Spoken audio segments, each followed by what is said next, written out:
Morning Spurs fans, Paul the Hotspur hippie here, the only psychedelic soccer show on the internet. And today I just wanted to talk to you a bit about Angeball and my understanding of it.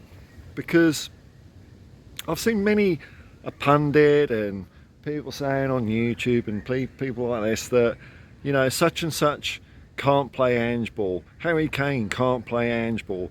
Heung-min Son can't play Angeball. Or this player, they'd be great at Angeball. And I'm scratching my head a little bit because I'm someone that's seen this so-called Angeball for over a decade. And even I don't know quite what it is. I'll give you my impressions of what it is. But to say such and such a player can't play such a Ange's system, when a lot of people hadn't heard of Ange Postecoglou 6 months ago, it makes me smile a little bit. So I'll tell you what I've seen. The teams I've seen Ange play, the Ange teams I've seen play would be a little bit of Brisbane Roar. I saw a fair bit of the Australian national side. I saw a fair bit of Yokohama. I saw a fair bit of a lot of Celtic.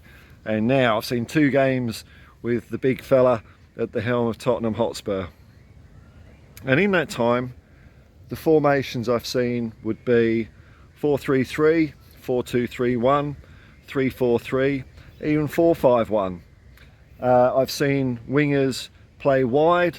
I've seen wingers come into the box. I've seen lone men out forward. I've seen 2 strikers. I've seen a whole wealth of variety of formations and tactics. And I still don't know what player would be good at Angeball, whatever that is, or not. And I think it's more of about for me anyway. This is what I think. But what do I know? I don't know much about tactics in football, all that. If you want in-depth knowledge of that, you've come to the wrong place. As Clint Eastwood said, a man's got to know his limitations. Blimey, nature's going off today. I don't know if Mike's picking this one up, but it's a lively old day on a Monday morning here by the water. It feels to me that it's more of an intent. It's a philosophy, kind of. And it's a very simple one. And it's to get the ball and score goals. And that's about it. And the way you do that varies depending on who you're playing. But that's left more, I think, up to the players on the pitch to decide how the game goes. They're the ones that are out there. They're the ones that can feel the energy, if you would like, if you allow me to use an old hippie term, the energy of what the game requires. It kind of harks back to an old Danny Blanchflower quote when he said, if we don't know what we're going to do, how can the other team? And I think that's the thing about Angeball.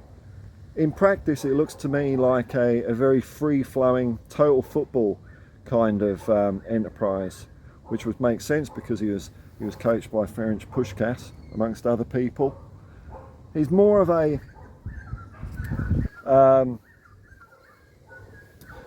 the aim of the game. The aim of the game is to score goals, isn't it? That's what we all want to see. That's what he likes to see. That's what the fans like to see, is goals. How you do that is there's more than one way to skin a cat. And I think part of this, to get all deep and meaning for you all on for a second here, folks. I think part of the reason for this is like because we live in a very black and white world. Everything appears to have to be codified, and I'm talking about football here. Like VAR, since VAR's come in, we can't just rely on some wishy-washy what a handball is or is not. It has to be absolutely spelled out in black and white, and that just makes more mistakes. And I think also the experience, as well as things having to be codified more, I think our experience at Tottenham in the last 4 years has been that of a very rigid style of play, that there is only one way to play a game of football, which is 5 at the back, wait for the other team to make a mistake and then try and score a goal, counter-attacking. Or just pass it round in a horseshoe, bring the other team onto you, and then when they create a gap, then go and try and score a goal. And Ange Postecoglou's teams are are very different to that. It's get the ball. As soon as you've got the ball, there's only one target, isn't there? There's only one target. There's no mucking about. It's sticking the ball in the back of the net. So when people try and talk about Angeball and what the formation is and what player does what, I think it's almost like you're trying to codify something like jazz. So we can listen to the jazz after it's been played. If you're not a jazz freak, that's all right. Whatever improvised music you like, you know. We can codify it over after the fact and say, well, it was this sort of key, or it was atonal or tonal or melodic or whatever.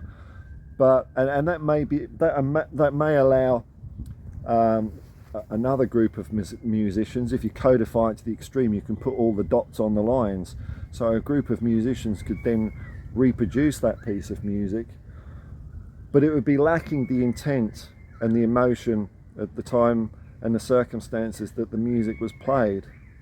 So I think it's easy after the fact to look at how a team of Ange Postecoglou might play football in a particular game and try and, you know, write out exactly what happens. But whether that was actually the intent or plan going into the game to do exactly this, I think is missing the point. I think Ange Postecoglou's teams tend to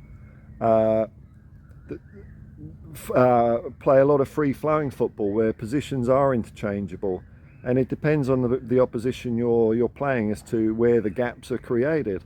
It's up to the players to decide. So if a winger thinks it's best to stay out wide, then they stay out wide. If it's best for them to start veering into the box, then that's what happens. There's no one set way of doing things. It's more about the feeling. I'm big on the feeling and intent in football. I think it's like music. It is like music.